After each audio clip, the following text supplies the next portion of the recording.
Day 7 of Shambhavi Mahamudra. Today I woke up around 6, but until 6:40 I had freshened up, but I did not feel like doing Shambhavi.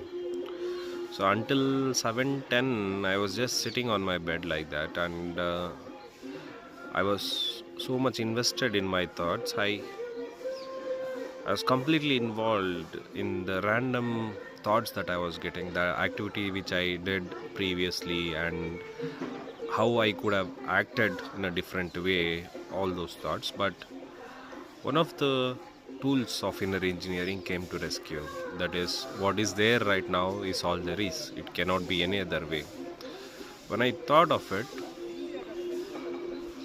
the thoughts were still running, but I was able to move ahead and start doing my Shambhavi.